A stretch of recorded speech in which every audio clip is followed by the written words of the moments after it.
6 Sports presents Countdown to Kickoff.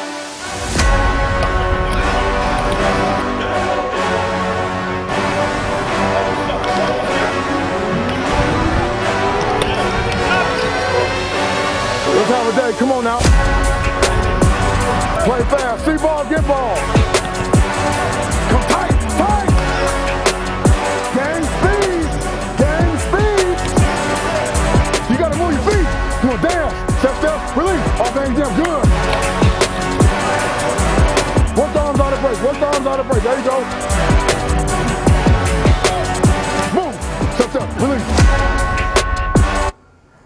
Hopefully you're ready for a brand new season of college football, because one thing's for sure, Michigan State squad is ready to rock in East Lansing. Hello and welcome to our annual Countdown to Kickoff special. It's when you know a new year is about to get underway, and we have an incredible hour ahead. Friday night against Western Michigan is when the fun begins for the Spartans. This will be the 17th all-time meeting between the two schools, and MSU has won the last 12 straight against the Broncos. However, that does not mean anything to Mel Tucker. With the preseason behind them, MSU pushed everything up a day from a preparation standpoint, since the opener is on a Friday versus Saturday. And during his Monday presser, you could tell it is game week. Tucker didn't divulge much. He was asked who's going to be returning punts against the Broncos, and he said, quote, "We'll just have to see." Defending the woodshed has also been a huge point of emphasis this week, and the message to the players is clear.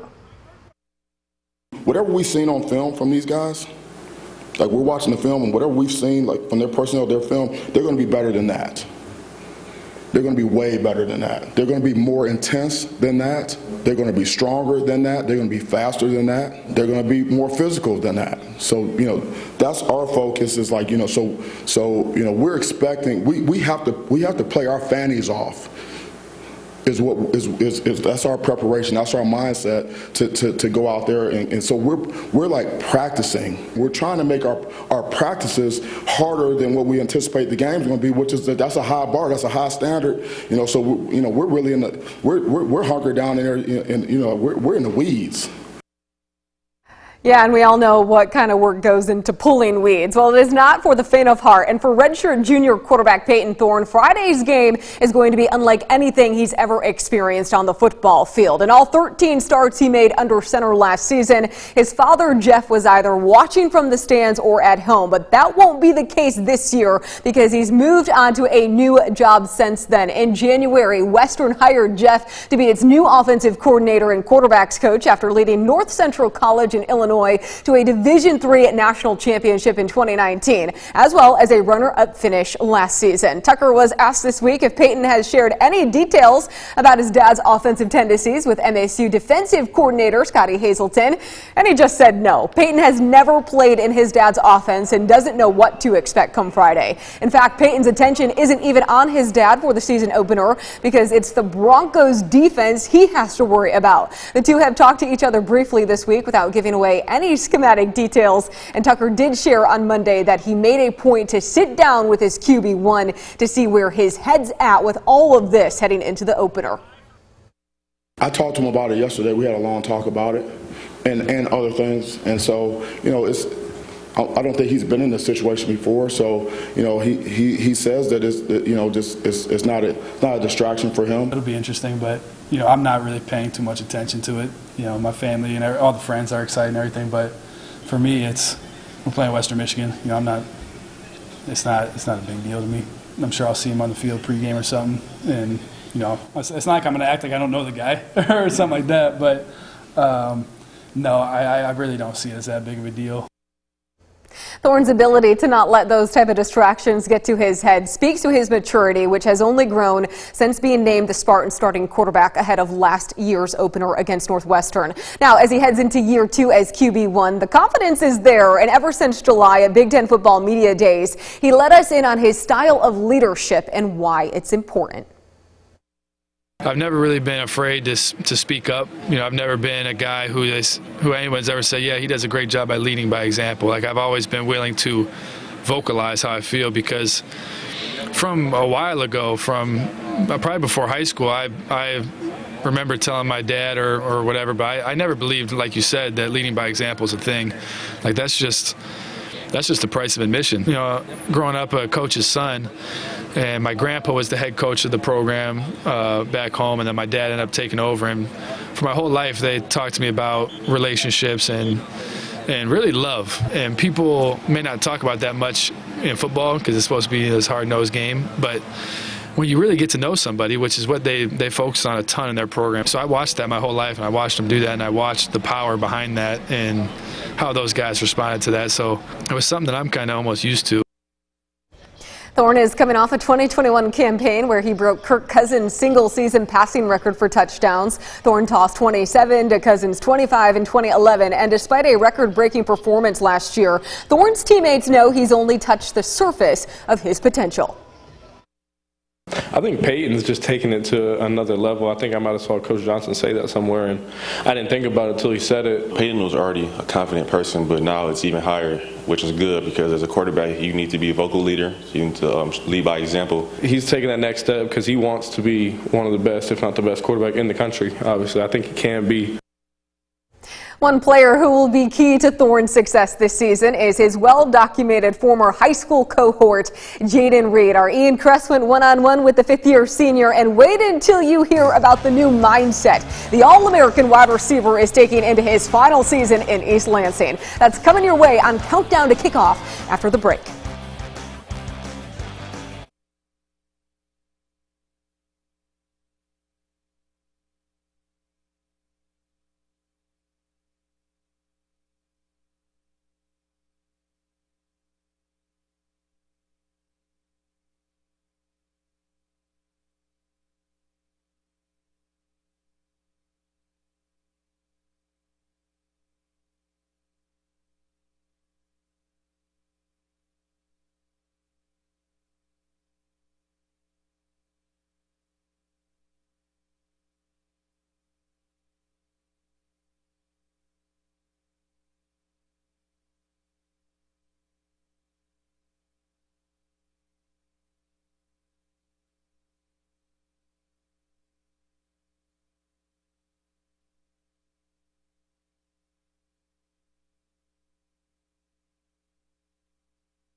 You also too mentioned that put them in a frenzy. Frenzy is your favorite word right now. Why?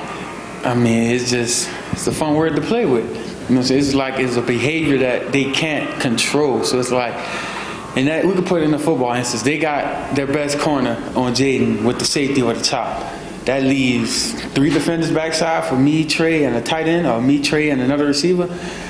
it's like they're going. The defensive coordinator going to panic. Like he might pull his hair out his head. He's going to be like, after that first game, he'll be like, all right, how can we defend all of these weapons? Confidence is high among Michigan State's wide receivers as they head into the 2022 campaign. And at Big Ten Football Media Days in July, Jayden Reed said he believes the Spartans have the best receiving room in the Big Ten. So you accompany that with the words we just heard from sophomore Keon Coleman during fall camp, and wow, we could be in for some highlight reel touchdowns this fall. Reed transferred from Western Michigan to Michigan State in 2019, and before last season, he was gifted the honor of wearing the #1 jersey. He's the first Spartan to don this number since the late Charles Rogers wore it in 2002 and backed it up by posting a career high in receptions, receiving yards, and touchdown catches. Our Ian Kress joins us now, and that's because you had a chance to catch up with Reed about a decision he had to make in the offseason. Yeah, after a standout performance in the Chick-fil-A Peach Bowl, with this being one of the 2 highlight reel touchdown catches he had against Pitt, Reed had a chance to go pro, but instead decided to come back and, in a sense, found a connection to God that he's never felt before. Back to Thorne, deep ball, end zone, Reed, touchdown, Michigan State.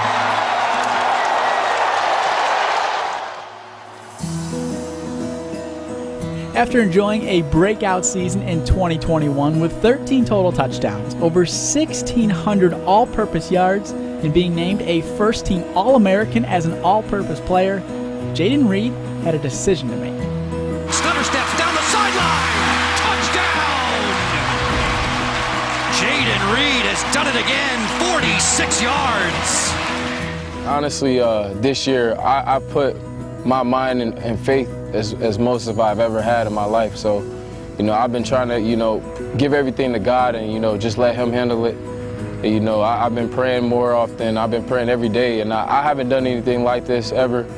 And I'm just trying to get out of my comfort zone and, live through Him. And that's the way I think I'm going to be successful. My grandma used to take me and my younger, cousins to church every day and stuff like that. I just felt like I got complacent with it, and I felt like I needed to, attack that a lot more in my life, because that is the most important thing in my life.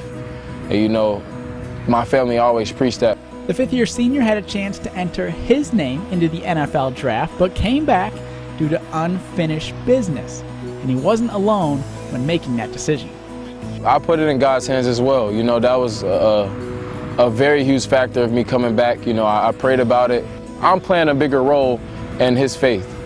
That trusting God and believing everything happens for a reason is a mindset Reed wishes he had with him in high school. I wanted to quit football. I didn't want to play football anymore. School, anything. Like, I gave up on everything, honestly. At 15 years old and as a sophomore in high school, Jayden's father lost his life to kidney and heart failure. At first, I went in the hole, you know what I'm saying, and then it got to a point where I realized I couldn't do it myself. I realized I had people around me that loved and cared for me, and, I just, put my faith in God and, trust that, those people are going to be there for me, which they were, and that helped me out a lot. I realized I had people that actually loved me. I just looked at what He wanted for me, what made Him happy when He was here. So that was my burn, and that's what kept me going. Now that you being an All-American and going in your 5th year, what do you think maybe your dad would say to you right now that you didn't quit football and where you're at? Thorne sizing it up, going deep downfield. He connects big time with Reed. Reed is off to the races across the 10. He has his 2nd touchdown of the day. Man, my dad was tough on me, man. So, I wouldn't get complacent. He would say, don't get complacent, you know what I'm saying? Like, you have not arrived yet. So I just got to keep pushing, stay humble, and, keep grinding, and hopefully I'll get to, the end goal. Touchdown, Reed! He rocked the baby to sleep and made the catch. Facing pressure, Thorne floating, routes Reed! Perfectly thrown! Touchdown, Michigan State! While basketball was Jayden's first love, his father introduced him to the game of football, and right away, you could tell he was a star in the making. My first game was weird. I had 6 touchdowns, so that's when I fell in love with it, so no doubt. You hope to have a 6 touchdown game this year? And I hope so, man. I want to break records. Well, Reed has been named to a number of preseason watch lists, such as the Biletnikoff Award, which is given to the nation's most outstanding wide receiver. So it appears the rest of the country has taken notice in his abilities. Oh, yeah, no doubt about it, E. Thank you. And he's not the only wideout you're going to want to keep your eye on this year. With the loss of 3-year letter winner Jalen Nailor to the NFL, Coleman could be Reed's new wingman this season. Last year, as a freshman, the dual-sport wideout showed his flashes of athleticism both on the gridiron and basketball floor, and in fall camp, he has been turning some heads due to some of his grabs in the end zone. We got some good leadership in that group from different guys, and obviously Jayden is the key leader and returner of that group. But I think we got a couple young guys that are going to be really good. I think Keon Coleman's going to be a stud. If it's 50-50, that means he can catch it, I can catch it. In my mind, I put it 100%. If I don't catch it, nobody's going to catch it. He doesn't lack confidence at all. I don't care what it's about. We could be talking about playing kickball. He's going to kick it the farthest. So he doesn't lack confidence.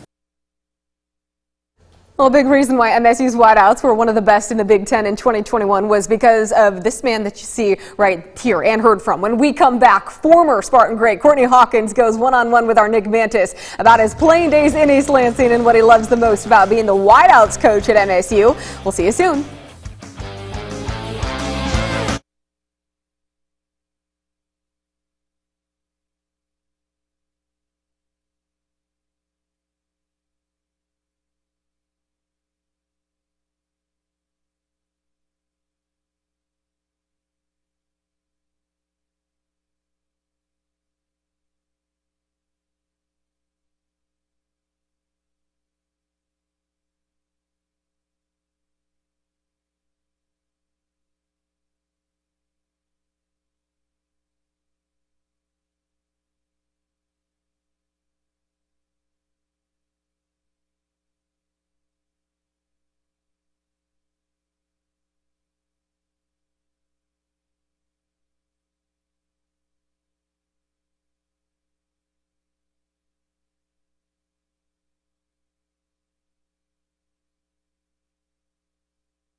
Welcome back to Countdown to Kickoff. There are certain players who come through Michigan State's football program who are forever changed due to their time in East Lansing. And MSU wide receivers coach Courtney Hawkins will be the first to tell you that's him. Life has come full circle for Hawk now that he's back in EL and coaching a talented group of wideouts. They are essentially walking in his footsteps, and he let our Nick Mantis in on a few pointers he likes to give his guys. There we go. Ho, ho, ho, ho. Almost got ugly. Good shot. Ready? Yeah. Woo! That was nice. Before Courtney Hawkins was coaching up his players and local sports reporters on catching footballs. He's a wide receiver wearing number 5 out of Flint. His name, Courtney Hawkins. Remember that one. He was a 2-time All-Big Ten Conference wide receiver at MSU and a member of the 1990 Big Ten championship team.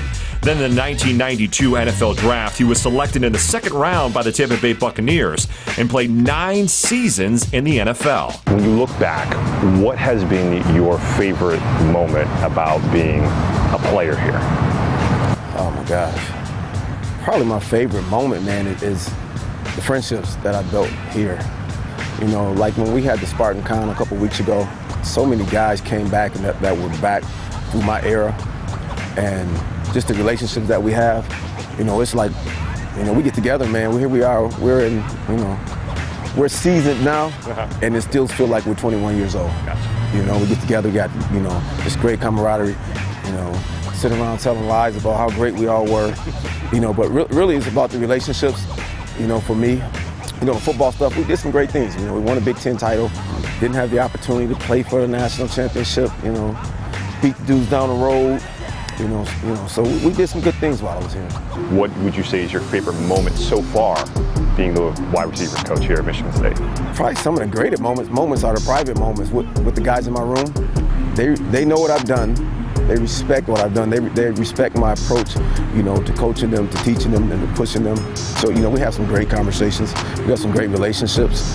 You know, I'm big on building relationships. I tell them guys I want to have relationships with them that, you know, when it's time for them to get married, that they're like, you know, Coach Hawk, you got to be at my wedding. You know, that's the kind of relationship, you know, that I want to have with my guys. It's football and life in general, for the way that I see it, you know, it runs on the same train track.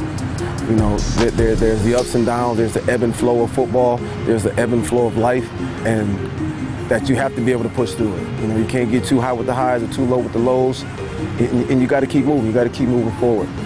You know, being able to preach, you know, those kind of things to these young men, you know, is what it's all about, man. And then we, you know, we win a few games on the side. So it's good to have both. It's good to have both. Hey, speaking of those games with those players, what would you say right now are your realistic expectations for this group right now, your wide receivers? Realistically? Yeah. Realistically, we prepare to win every game. Every game. And we prepare in our room to be the best room in the country. Every day we touch the field, we're going to get 1% better. I coach the guys hard. I push them hard. I pour into them everything that's been poured into me over the years. You know, they're taking it in. They want to learn. They want to be great. You know, there's a lot of people said, you know, last year, was it a fluke? We guys love to prove. We got a huge chip on our shoulder, man. Current MSU linebacker Darius Snow is the nephew of Percy Snow, a college football Hall of Fame linebacker during his days at MSU and a former teammate of Coach Hawkins. Has that made you maybe feel a little bit older at all? Is that tough at all to be coaching the guys who you used to, the descendants of the guys you used to play with? No. Actually, I think for the most part, I think it makes it easier. Because, you know, I'm like, look, I know your bloodline. I played with your uncle, I played with your cousin, or whomever that is. You know, I know what kind of cloth you're cut from. I expect you to be a dog because you've been around a dog all your life. We just kind of kick it as, you know, they know I'm a Spartan dog, you know, so dogs kind of talk to dogs a different way sometimes, man. So, you know, we got great relationships, man, and it's fun to be a part of it. Well, thank you for being part of this interview. Hey, I appreciate you, man. Always great talking to you. Yep. Yeah. Have a good rest of the day. Hopefully we got you right. No, exactly. I'll work on the framing of my hand, the triangle and stuff, but I think after today I'm going to be a little bit better. Oh, that's a bet. I love it. Appreciate you, man. This is Hawkins' third season as the wide receivers coach, and just how he wants his room to be the best in the country. First-year running backs coach Ephraim Reed will tell you the same thing. Even back in the spring, Reed had to answer questions about Kenneth Walker III. He was hired in January of this year after William Peagler departed for the University of Florida. And because of his prior experience on the Spartan staff as an offensive analyst in 2020, he knows exactly what's expected of him going into his first season in this role. He also knows what's expected of him due to his history with offensive coordinator Jay Johnson. Obviously, this is a dream come true. You work hard, and you start off at the bottom of the totem pole, and you kind of hope for a good chance. And one like this doesn't come, quite often. But I'm pretty fortunate and blessed that I've had this opportunity. Prior to coming to East Lansing in 2020, Ephraim Reed spent his entire life in the Bayou State. If you've ever been to Louisiana, it's a different culture of its own. With Mardi Gras and all the different festivals and holidays and just the way of life and the culture. For me, anytime I go anywhere else that's other than Louisiana, it's just completely different. The people are different. Obviously, the food's different. But coming up here to East Lansing, I think the biggest difference was obviously the weather. It's a huge difference. I'm used to 117-degree heat index, during fall camping. You don't have those days anymore. So I'm out here in long sleeves and pants every day sweating, and people look at me like I'm foolish. I'm just what I'm used to. Born in Baton Rouge, Louisiana, Reed was a first-time All-State honoree at Dutchtown High School after rushing for 32 touchdowns as a senior before going on to play at Louisiana. So not only does he know the position well, but it's where he first became familiar with Jay Johnson and his offense. This is a relationship business. So for the most part, nothing's changed since I played for him as far as, formationally and, his thought process. Obviously, it's expanded a little, but, for the most part, he still is the same guy that he was over 10 years ago when I first met him. But, I think that brought so much comfort because I know him, his wife, his son. I've known them for years, and, they're the same people, who recruited me when I was coming out of high school. It's a big reason why Reed has been able to pick up where William Peagler left off. However, there is one large task at hand. This has to be your favorite question, and you get asked it all the time. Let me guess. Yeah, you want to ask it? Pretty sure it has something to do with Kenneth Walker. Yes. You do have a lot of guys, though, that you're very confident in. Who is really starting to emerge in camp and sort of fill that spot? The first thing I've told everyone, I've told the players, when I first took the job back in January and again in the summer when, guys like Broussard joined us, we can't replace Kenneth Walker and what he did. There's no one in the room who could be him, so we don't need to be him. But collectively, we need to create the same value he brought to Michigan State. And that's our goal right now. We don't need anyone to go out there and try to make people miss like he did, try to make plays like he did. Collectively, if we could do that together and manage the game a certain way, we'll be just fine. Reed's room is full of versatility. And as you'll hear, each Spartan running back on the squad this year does bring something different to the table. In the spring, I thought Jaylen Berger really took off. Toward the end of the spring, you kind of see he was getting back in his groove after sitting out last year. And same thing now, he's taken off, his body's changed, he's gotten bigger, he's gotten stronger, he's gotten faster, he's more focused and detailed. Jared Broussard came in this summer, so he was a little behind the 8-ball. But I think he's done a great job of catching up and, understanding the playbook because obviously he played in this offense when he was at Colorado. But he's done a phenomenal job of, being a veteran leader in the room as well. I think Harold Joyner has been practicing really hard these past couple weeks. So I think collectively the guys are buying into their roles individually. There's no doubt about it. A lot of eyes are going to be on the running backs come Friday at 7 o'clock. And without Walker in the backfield, all Reed is focused on is making sure he puts the best product on the field. It's exactly what his boss, Mel Tucker, wants to see as well, who also knows a lot of eyes are going to be on the cornerbacks this opener. He has taken it upon himself to coach this position group this year, and we're going to take you inside the film room for his expanded role when we come back.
Welcome back. Last season, Michigan State's pass defense was ranked dead last in yards allowed per game. Mel Tucker joked at Big Ten football media days that it can't get any worse. And one way he's trying to make sure history doesn't repeat itself is by bringing in Georgia transfer Amir Speed. Less than a month after winning a national title with the Bulldogs, Speed committed to the Spartans thanks to a previous relationship with Tucker when he was Georgia's defensive backs coach. And Speed is well aware of MSU's secondary struggles last year and can tell it's a group hungry to get back to the days of the no-fly zone.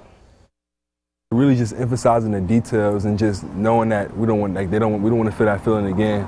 And so really like that feeling of saying, all right, we were last, like it sucks. So striving and using that as motivation to be better and just playing more as a unit, as a team, and me coming in helping, like I was trying to push everybody just to make me work harder and me trying to make them work harder. So I feel like all that's adding up and it's definitely gonna pay off. The corner's inability to contain opposing wideouts a year ago is not a secret to anyone who walks the halls of the football building. It's also why Tucker has taken it upon himself to coach the corners this year, along with his other responsibilities. And so we mic'd him up so you can see how hands-on he is with this position group. Is this our standard? We've done it right before. The standard's been reached before, right? It's a small detail, but it ends up being a big play. You have to do your job. You see something, say something. You know, a lot of times I'm just reinforcing what Scotty is saying to the defense. The points of emphasis, you get what you emphasize. So now I'll be right. We see football the same way, and we've already watched the film together, and we're presenting corrections to players of points of emphasis, and you know, I just like to be involved, and I always want to reinforce what Scotty is saying up there. Touchdowns, guys. Not doing your job. Our meetings are very energetic, and I mean, our coaches are into it. The players know what to expect when they come into the meeting room.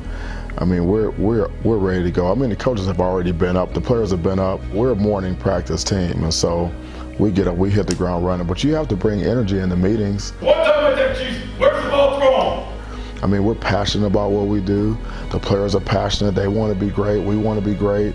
You know, we're responsible to get them as good as they can get, and so we don't have a minute to waste. When we hit the meeting room, man, it's game on. All right, guys. Hey, talking press technique. Get your notes out. Where's your notebook? The purpose of press technique, okay? Purpose of press technique. Control the man off the line of scrimmage. So we're not going to give these guys too much room today. You mentioned, too, that coaching the corners this year is a little bit humbling. It is humbling because, so, you know, this is my 26th year of coaching. You feel like, you know, hey, I got this thing figured out, and I run this drill and I explain this, I'll watch the film with them and I'll tell them what to do and they'll get it done. And it doesn't work like that. Thumb up on the breastplate here, okay? We're here, okay? We lose our power. You can't do a push-up like that, okay? You don't bench press like that. It was right here. How many times, I mean, I can't tell you how many times I've said to myself, I just went over that with them, or we just did that drill and it didn't get done right. And again, it's very humbling because as a coach, I mean, you can blame the player if you want, but that's why they call us coaches. You know, they all need a coach. And so as a coach, you're saying, hey, listen, I didn't get it done. Like, I need to explain it better. Look at your butt. See how your butt drop? So your butt, now you're square. See how you're square? He's square, you're square.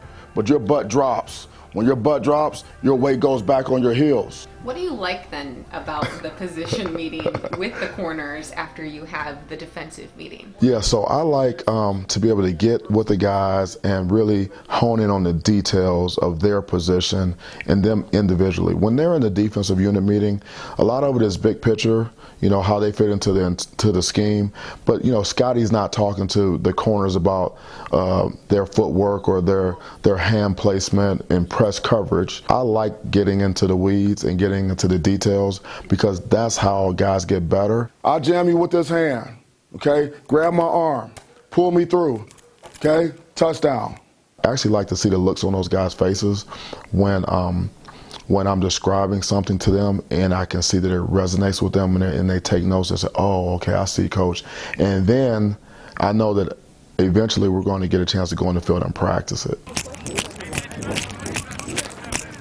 On the field, that's where the rubber meets the road. To be able to take it from the classroom and take it to the field, it's not the easiest thing to do in the world. And so we have to teach them in a logical progression. When you change direction, you change speed. Attack it. Run through the ball and pluck it. I have a unique skill set. I've been blessed and fortunate to be able to hone that skill set. I have a gift to be able to teach. It's a great way for me to give back, you know, to contribute to the team, you know, to pour into the players. All right, here we go. Right there, right there. Break. Good, here we go. You know, the saying is, if you're not coaching it, you're letting it happen. So whatever you see on the field is a direct reflection of your coaching. For me to be able to work with a position, it's great because I love being all in. I love being held accountable, you know, for what happens on the field. Here we go. We're good. Everybody got it. Taking care of the football is very important to Tucker, and the players are constantly reminded of it. This saying, the ball, the ball, the ball, is plastered all throughout the football building. Tucker even has a shirt, as you see, with the phrase he wears in practice. He has big goals for the Spartans in 2022, and one of them is making sure they go undefeated again this year in the woodshed. It was a big emphasis in our one-on-one chat, and it's up next.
Welcome back. The standard is higher than ever for Michigan State's football team as it heads into year 3 under Mel Tucker. And there's no place he'd rather play than in the woodshed. Making memories at Spartan Stadium is important to him, but what's also important to him is making sure the players take pride in defending their home turf, especially after what they were able to do in 2021. It's something we made sure to hone in on during our one-on-one chat. Well, you're about to begin brand new year. Brand new season, year 3 for yourself, your staff. What's it like to just sit in the woodshed right now?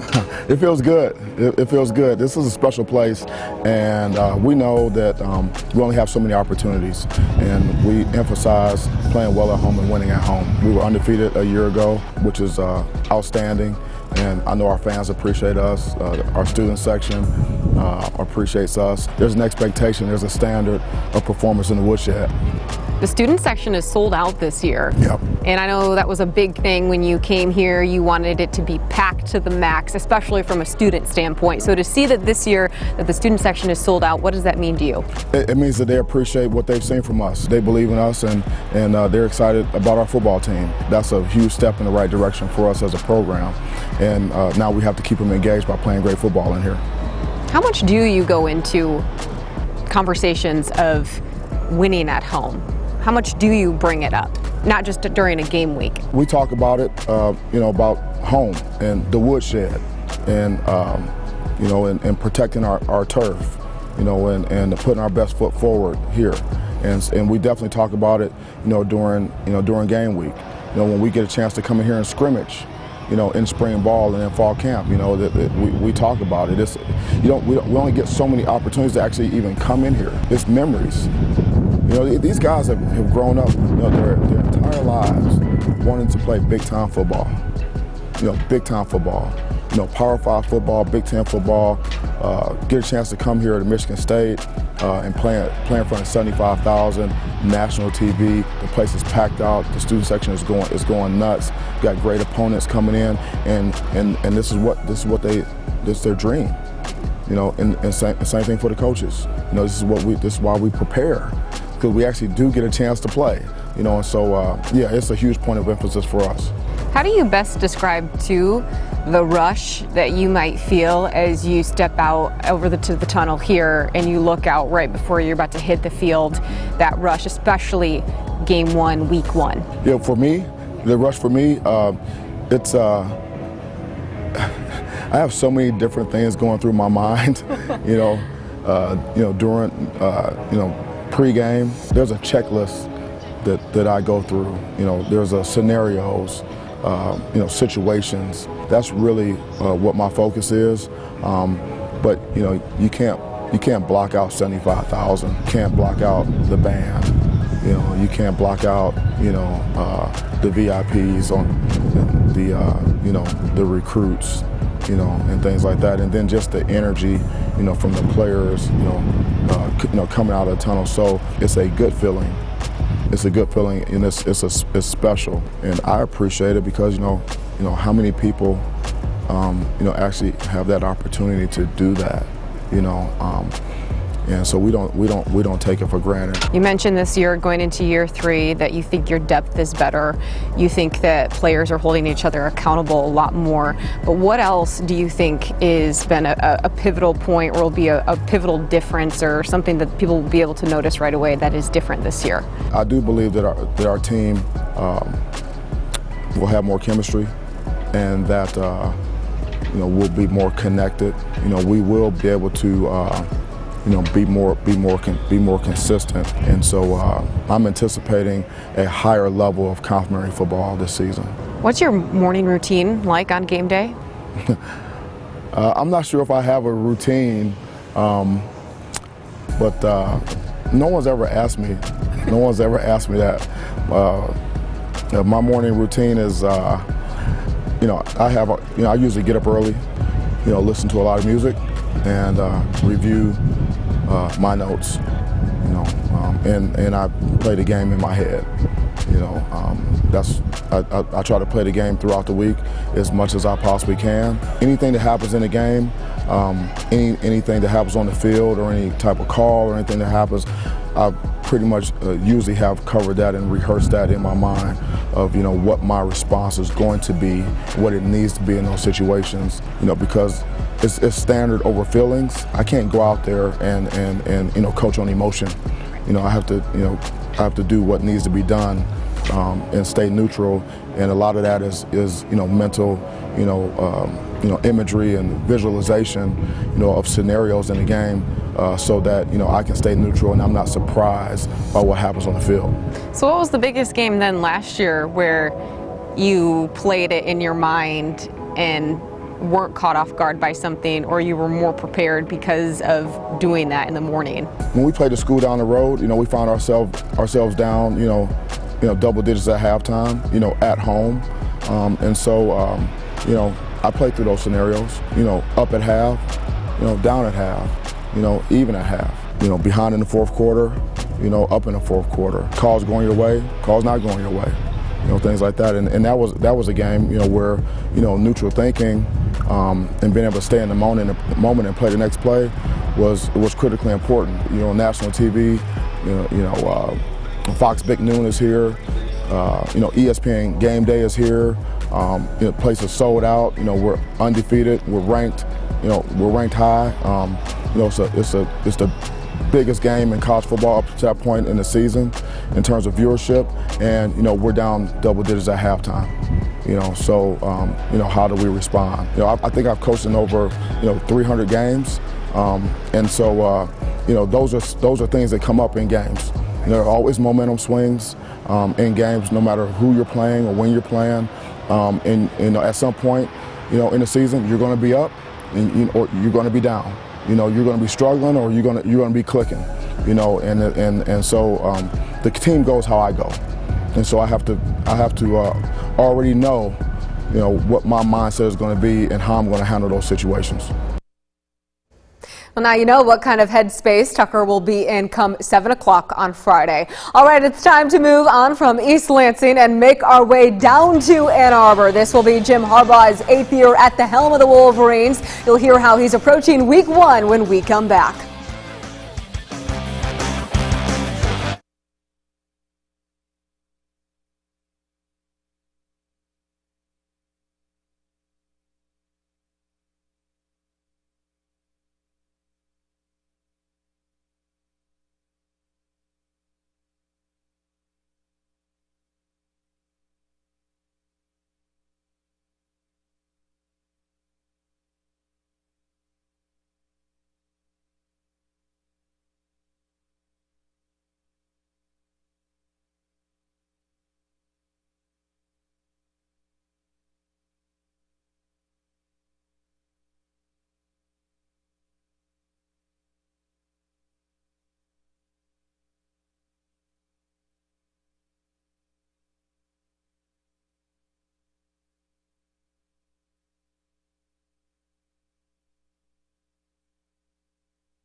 We're going to know who the best player is by who plays the best. Cade McNamara is going to be really tough to beat out for the starting quarterback job. J.J. McCarthy is going to be really tough to beat out for the starting quarterback job.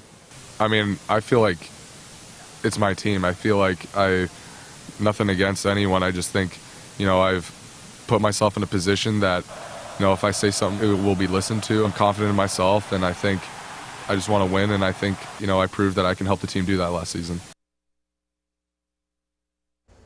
Ever since July, Big Ten football media days, the quarterback battle in Ann Arbor has kept us all on our toes. Also, why would Jim Harbaugh bring Cade McNamara to Indianapolis if he wasn't the Wolverines' starting quarterback? Things got even more interesting this week. Harbaugh announced McNamara will start Week 1 against Colorado State, and then Week 2, J.J. McCarthy will get the nod against Hawaii. In last year's 2021 Big Ten championship season, McNamara took most of the snaps while throwing for over 2,500 yards and 15 touchdowns. JJ's five-star talent is undeniable, but he lacks experience, and during his Monday presser, Harbaugh explained his QB by committee tactic.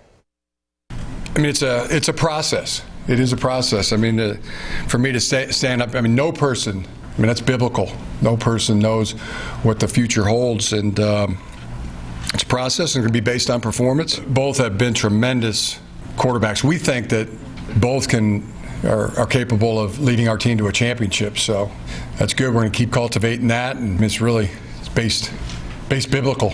You know, Solomon, he was known to being a pretty wise person. Well, Harbaugh was definitely a wise man when he recruited East Lansing alum Andrel Anthony, and when we come back, you're going to hear how he's improved heading into year 2.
Third and 5 at the 7. McNamara standing strong in the pocket, and it's caught.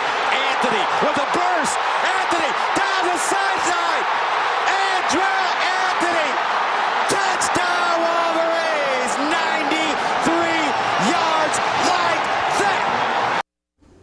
East Lansing alum Andrel Anthony certainly made a splash as a freshman in Ann Arbor. And now that year two is loading for the former Trojan, you wonder what he's going to do now as a sophomore. After scoring 3 touchdowns during his freshman campaign, the offseason has been a great time for him to improve his skills, and senior defensive back DJ Turner has seen those improvements firsthand during fall camp. I'll just say, like, I guess route running, just don't completely rely on his speed. So I would say, like, definitely some of his routes he's done in the camp I've seen he's been definitely working on it. That route running is going to need to be pristine against a Colorado State defense that only lost to Iowa by 10 points last season, and they're ready for anything. Just a whole bunch of route combinations. They throw the ball a lot, and so we just got to be ready for anything because they have zone beaters, man beaters, just got to be ready.